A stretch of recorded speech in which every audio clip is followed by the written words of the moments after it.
Alors, aujourd'hui, en fait, en commençant ce matin, c'est un peu l'heure de notre rendez-vous annuel sur le rapport du régime de retraite par financement salarial, le RRFS. Je comprends toujours pas pourquoi on l'a appelé comme ça, parce qu'il y a personne qui est capable de le prononcer comme il faut, mais c'est le régime de retraite par financement salarial. En fait, la FTQ a mis sur pied ce régime-là en 2008 pour offrir un régime d'accumulation de rente à nos membres qui n'en avaient pas de régime de retraite. Donc, cette initiative permet actuellement d'offrir un régime digne de ce nom à plus de 11 000 participantes, 11 000 travailleurs qui sont syndiqués, ou pratiquement tous syndiqués à la FTQ. Donc, c'est quand même pas rien. Souvent, c'est des groupes qui sont petits, c'est des groupes qui, autrement, n'auraient pas les moyens d'avoir accès à un régime de retraite. Dans les dernières années, le régime a vraiment connu une progression fulgurante, puis on est pas mal fiers de ce régime-là. Cette année, le niveau d'adhésion a permis en fait l'embauche d'une 4e personne au niveau de l'administration du régime. C'est quand même pas rien. L'année passée, Julien est arrivé avec 2 autres personnes. Donc, depuis 1 an, il y avait 3 personnes. Et maintenant, on est rendu à 4 personnes au niveau de l'administration du régime, ce qui nous permet de rapatrier beaucoup de tâches à l'interne et de sauver des frais, dans le fond, là, des frais d'administration de régime. Pour nous parler un peu de comment se porte notre beau régime, on a avec nous aujourd'hui Julien Desormeaux. Julien est le coordonnateur du régime, c'est ça, depuis 1 an. Il est dans sa 2e année. Julien, il est diplômé de l'Université du Québec en actuariat. Il est membre associé de l'Association des actuaires USA. Je ne suis pas capable de le dire en anglais, je vais le dire en français. Il a travaillé dans le département d'impartition de Mercer et de Morneau-Shepell et également dans le département de consultation retraite de Morneau-Shepell. Donc, Julien, coordonnateur du régime depuis 2 ans, je te donne la parole. Merci beaucoup.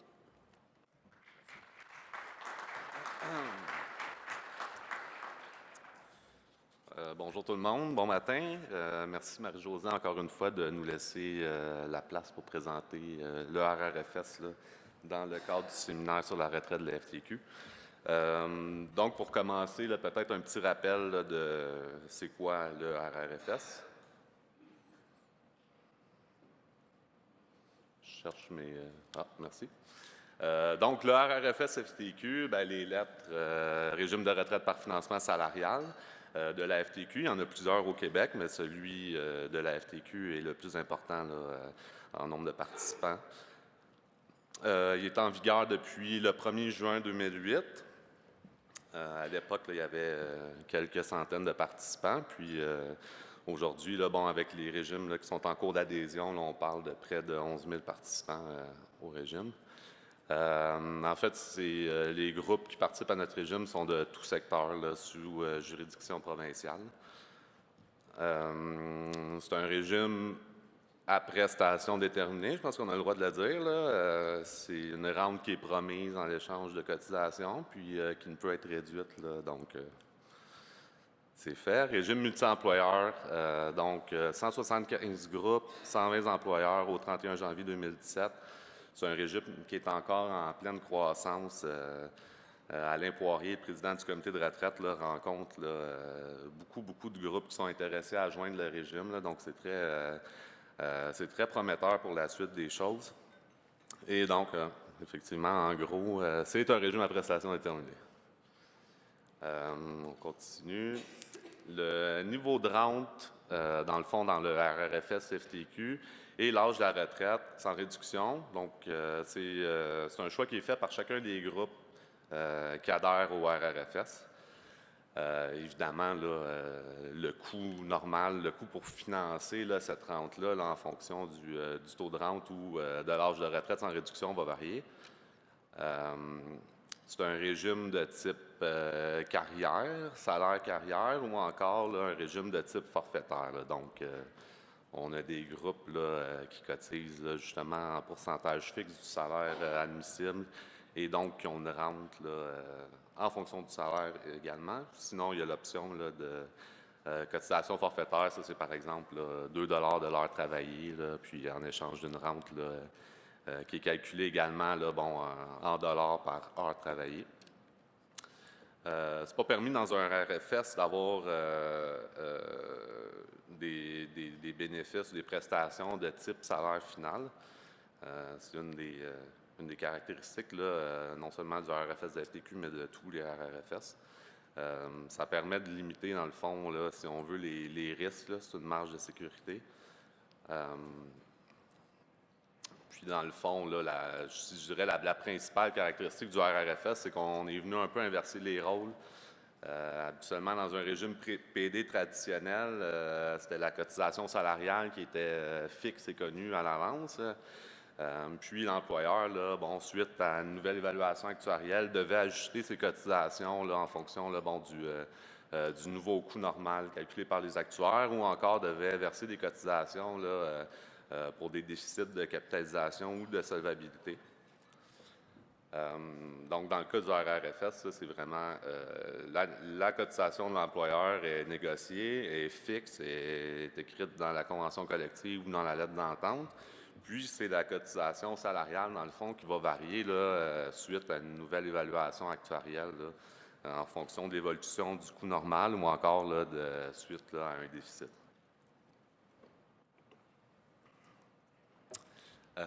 Donc, si, en quelque sorte, si les risques sont mis sur les épaules des participants, les surplus engendrés par le régime sont aussi là, appartiennent aux participants. Là. Donc, c'est pas possible pour l'employeur là, éventuellement de prendre congé de cotisation là, dans un RRFS.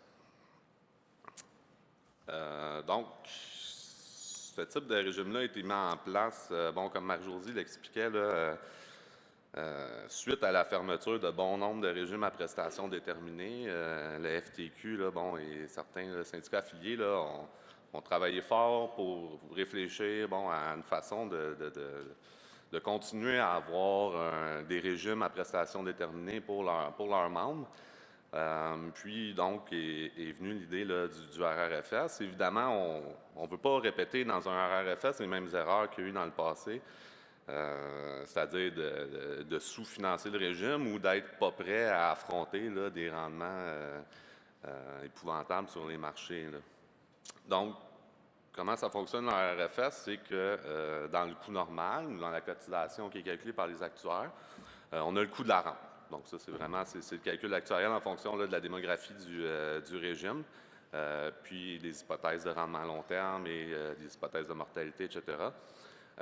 Puis, on vient aussi financer une indexation de la rente jusqu'à concurrence de 4 l'hypothèse lors de notre dernière évaluation actuarielle, c'était de 2,25 donc, dans le coût normal, on vient cotiser pour la rente, pour l'indexation, mais il y a seulement la rente qui est garantie.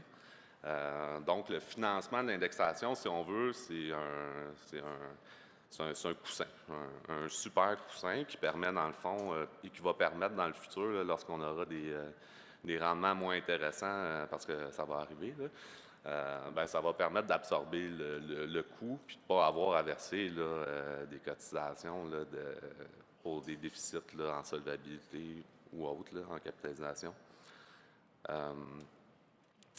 Donc, c'est ça. La rente à garantie, l'indexation ne l'est pas. En fait, l'indexation, elle va être donnée seulement sous certains critères là, de santé financière du régime. Puis, il faut savoir que ce régime-là, il ne peut pas être amélioré de quelconque façon tant et aussi longtemps que toutes les rentes pour tous les participants, autant les participants actifs en rente différée ou les participants retraités, là, ont vu tous leurs rentes indexées. Le régime doit demeurer solvable avec un surplus de provisionnement de 10 sur base de capitalisation, incluant l'indexation future. Ça, on va y revenir plus tard parce que, en tout cas, il y a un nouveau règlement qui s'en vient sur les RRFS puis qui va venir changer cette règle-là, on l'espère. Donc, c'est ça. C'est un régime, dans le fond, qui a été réfléchi pour minimiser au maximum le risque possible là, de tomber là, en déficit là, dans le futur. Le comité de retraite, vous avez ici là, la liste là, des membres qui siègent sur le comité de retraite. Il faudrait peut-être mettre une petite étoile à Franck Baudin. Là. En fait, il joue le rôle de secrétaire du régime de retraite depuis plusieurs années, mais bon, ce ne sera plus lui dans le futur. Là. En fait, il a accepté un nouveau poste chez Métallo, puis ce ne sera plus lui. Donc, on est en attente de son remplacement. Sinon, vous avez Alain Poirier, là, qui est président du comité, et Kathleen Bertrand-Bourgault. Les membres du comité de retraite, dans le fond, sont nommés par la FTQ, puis ils représentent, là, dans le fond, la plupart des participants qu'on a dans notre régime là, proviennent là, des syndicats qui sont indiqués là, ici. Le comité de retraite se rencontre 4 fois par année, mais il y a aussi là, d'autres rencontres qui sont prévues, là, notamment dans le cadre de projets spéciaux comme la révision de la politique de placement ou encore le sous-comité de vérification là, du comité. Il y a également là, des participants, pas des participants, ben oui, ce sont des participants au régime, là, Yves Guérette et Daniel Sylvestre, là, qui sont nommés, là, dans le fond, là, sur le comité de retraite là, par les participants actifs et inactifs au moment de l'Assemblée annuelle. Puis il y a Steve Baudry, là, aussi, qui est un nouveau membre là, qui a été voté par les participants actifs, là, mais lui, c'est un membre là, sans droit de vote. Puis finalement, j'aimerais remercier Michel Lisée, là, qui est invité à toutes les réunions du comité de retraite, puis qui nous aide là, de par sa grande expérience là, à se poser des bonnes questions au comité de retraite. J'aimerais revenir peut-être sur la résolution qu'il y a eu au congrès de la FTQ de 2013. C'est une résolution unanimement adoptée contre les clauses de disparité de traitement. Ça, je pense que vous en avez. Je pense que vous savez c'est quoi disparité de traitement ou les clauses orphelins, donc pas besoin de revenir là-dessus aujourd'hui. Mais c'est juste pour dire que dans le fond, là, depuis 2013, là, la position du RRFS, c'est que dans le fond, pour qu'un groupe là, joigne notre régime, ben, l'employeur, la cotisation qui s'engage à verser, là, doit être au moins là, équivalente là, au coût courant là, qui existait dans le régime PD là, ancien. On va poursuivre avec des statistiques sur le régime, donc une mise à jour, là, si on veut, au 31 décembre, même au 31 janvier, là, pour les données que j'avais au moment de préparer la présentation. Donc, on voit qu'il y a encore une progression au niveau du nombre de participants. Au 31 décembre 2015, on était à 9 901. On est à plus de 10 000 là, au 31 décembre 2016. Au 31 janvier, 10 729. Puis, dans ce moment, avec les nouveaux groupes qui sont en train d'adhérer, là, on est très proche si on n'a pas dépassé déjà le 11 000. On a vu, là, bon, au départ, là, en 2008, c'était 360 participants. 8 ans plus tard, on est à 10 600 participants, donc c'est vraiment un régime là, qui a la cote. Puis, comme Marie-Josée le mentionnait plus tôt, c'est un régime qui permet d'offrir à beaucoup de petits groupes là, un accès, là, si on veut, à un régime à prestations déterminées, là, ce qui normalement ne serait pas là, disponible là, pour eux.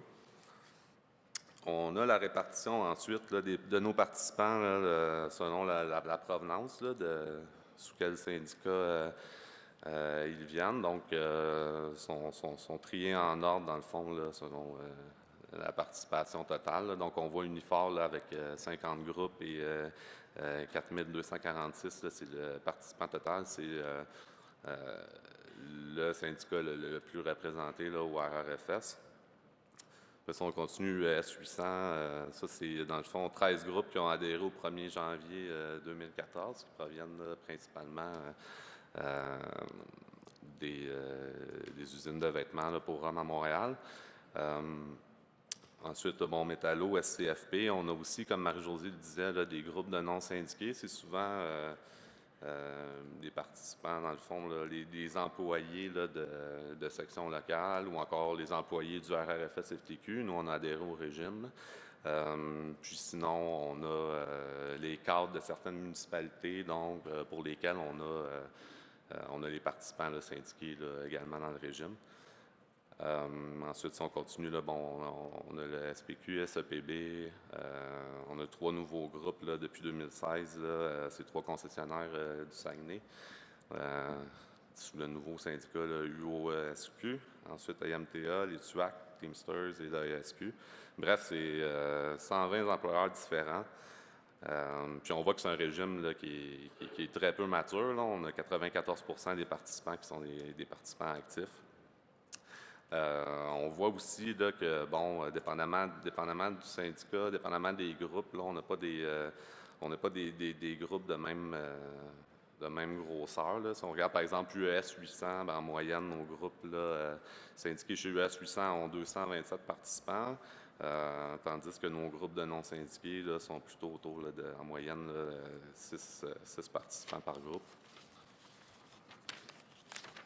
Bref, je pense que c'est une des forces du RRFS, c'est qu'on est en mesure non seulement de permettre à des groupes là, de grosse taille, là, par exemple de 500 participants et plus, là, de joindre notre régime, mais également là, et principalement là, à des petits groupes. Là, on a 124 groupes là, qui comptent moins de 50 participants. En moyenne, dans le régime, là, on a 61 participants en moyenne par groupe. Encore une fois, c'est un peu impensable de croire qu'il y aurait des groupes là, de moins de 50 participants qui pourraient avoir leur propre régime PD là, aujourd'hui en 2016, là, ou du moins qui seraient en aussi bonne situation financière que le RRFS. On continue avec l'âge moyen des participants par syndicat. Donc, encore une fois, là, on voit que c'est un régime très peu mature. Là. Même le peu de retraités qu'on a dans le régime, la moyenne d'âge était à 64,9 ans. On voit que c'est un régime aussi qui est majoritairement... les participants sont majoritairement des hommes. Mais bon, l'ajout des 13 groupes de US 800 a quand même permis à de nombreuses femmes de joindre notre régime. Puis au niveau de l'évolution, là, 45, si on regarde l'âge moyen de nos participants actifs, 45,5, ben c'est sensiblement le même âge moyen qu'on avait là, au 31 janvier 2016. Donc évidemment, là, plus le régime est gros, plus l'ajout d'un nouveau groupe ne va pas venir varier tant que ça là, la démographie là, du régime. Ce qui est une bonne chose parce que ça va venir stabiliser là, les cotisations d'exercice là, au coût normal. Donc, on en parlait tantôt, c'est le choix, dans le fond, de l'âge de retraite et du taux de cotisation ou du taux de rente. Il est propre à chaque groupe. Donc, on voit là, ici, là, bon, au total pour le régime, mais aussi là, par syndicat, qu'on a vraiment des taux qui varient d'un groupe à l'autre. Au total, là, on parle en moyenne d'une cotisation patronale de 5 et d'une cotisation salariale de 2,1 En 2016, on a un nouveau groupe qui a adhéré au RRFS. Ce sont les employés de Tremcar qui sont syndiqués chez les métallos. Eux, ils ont adhéré au RRFS avec une cotisation salariale de 1 et une cotisation patronale de 1,5 ça crédite dans notre régime là, une rente de 0,27 C'est certain que c'est petit.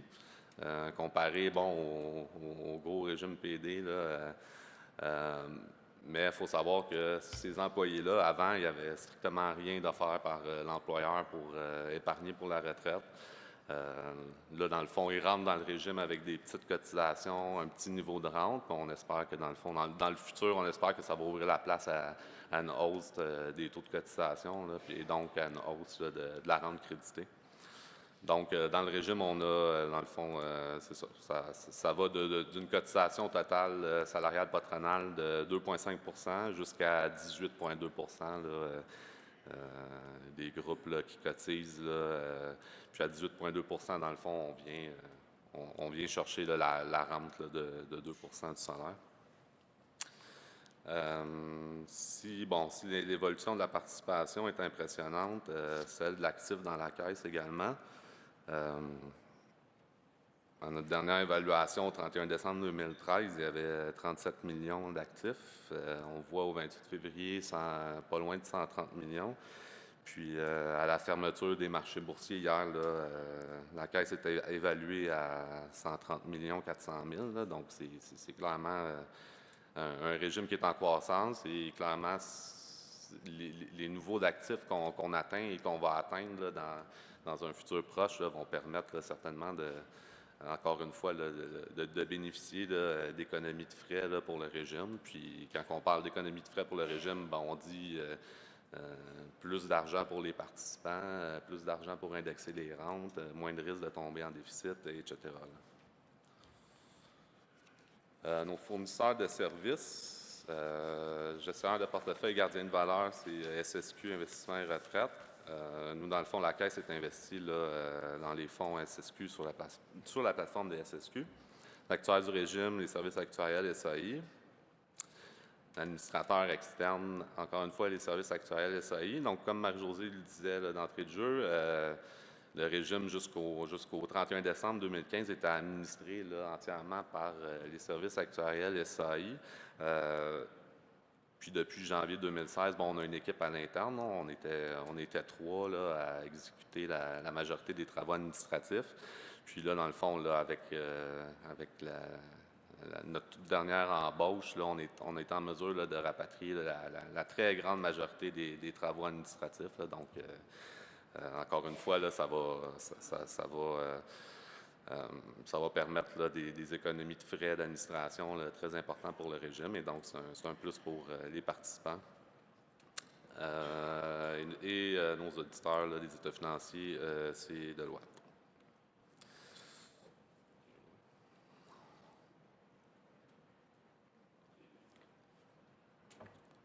Je vais continuer avec la répartition d'actifs du RRFS FTQ.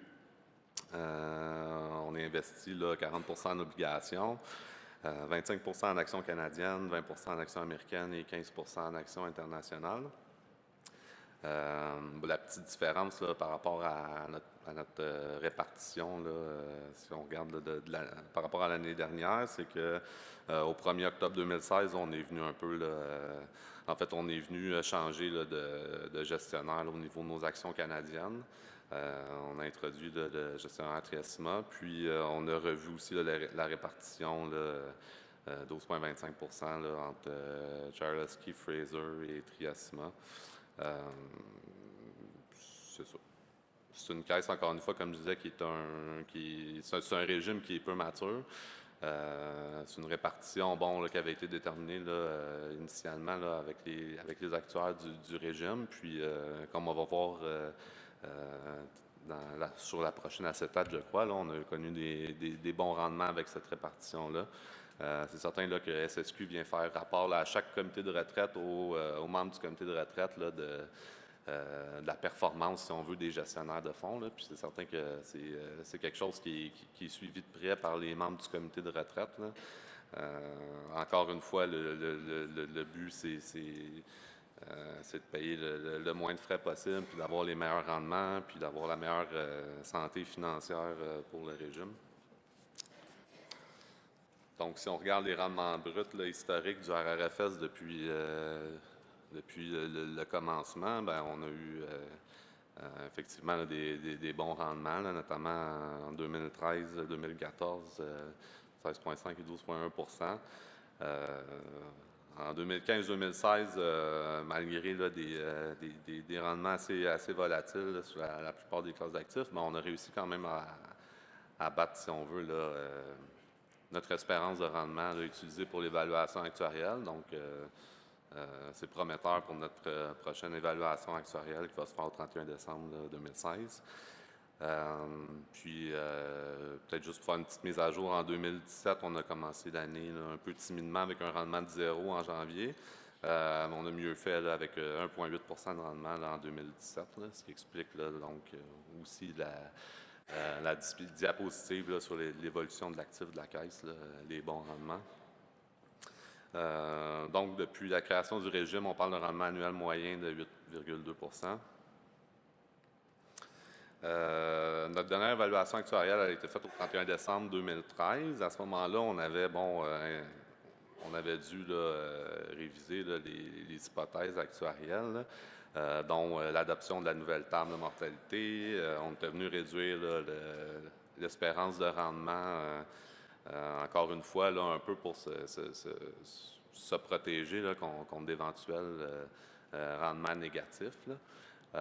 Et donc, à ce moment-là, au 31 décembre 2013, ben, notre coût normal ou notre cotisation attendue pour payer une rente de 1 était passée de 8,26 à 9,1. C'est certain aussi qu'au 31 décembre 2013, là, comme je disais tantôt, là, on a eu beaucoup de groupes qui ont adhéré au 1er janvier 2014, beaucoup de groupes avec des femmes. On le sait, les femmes vivent plus longtemps, donc ça affecte à la hausse le coût normal d'un régime. Donc, on avait eu quand même un grand bouleversement, si on veut, ou une augmentation notée là, du coût normal de 8,26 à 9,1. On ne s'attend pas là, à avoir une variation là, aussi importante, là, évidemment, là, au 31 décembre 2016.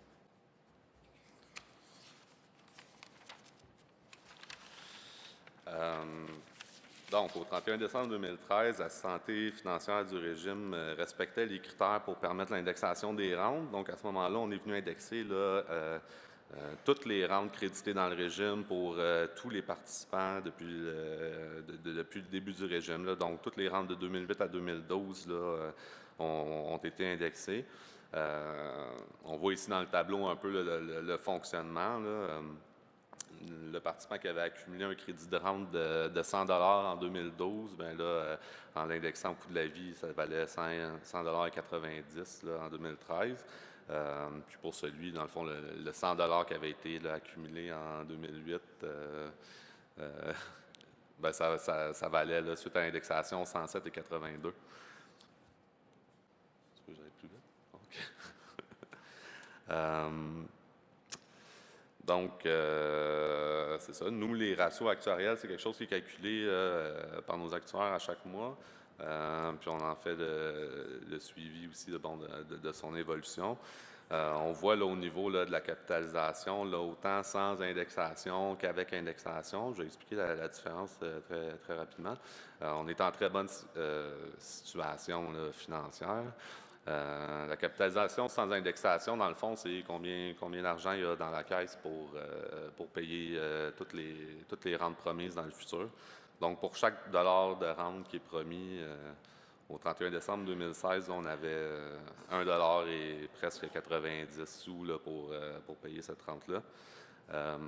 Le deuxième ratio, le deuxième degré de capitalisation, celui avec indexation, c'est dans le fond, on vient calculer, OK, combien d'argent on a dans la caisse pour payer toutes les rentes qui sont garanties, mais aussi pour indexer là, à la hauteur de 2,25 là, toutes les rentes dans le futur. Donc, encore une fois, là, on voit qu'on est en belle position pour être en mesure d'indexer les rentes là, à notre prochaine évaluation actuarielle là, sous les critères de capitalisation. Ce qui blesse un peu, bien évidemment, ça, c'est la réalité de tous les régimes, là. La chute des degrés de solvabilité est venue affecter notre degré de solvabilité. C'est descendu là, au mois d'août, septembre, là, à moins de 84 %. Bon, là, on a bien fini l'année, on est remonté à 90,9 %. Notre degré de solvabilité au 31 janvier est tout près de 95 %. Puis, on s'attend à ce que celui au 28 février soit remonté à 97-98 %. Donc, on est sur la bonne voie. Nous, comme j'expliquais en entrée de jeu, l'indexation, pour pouvoir la donner aux participants, il faut être indexé, faut être capitalisé avec indexation à la hauteur de 110 %. Donc là, on est bon, on aurait un 6,3 % qu'on pourrait utiliser pour l'indexation, mais il faut également être solvable.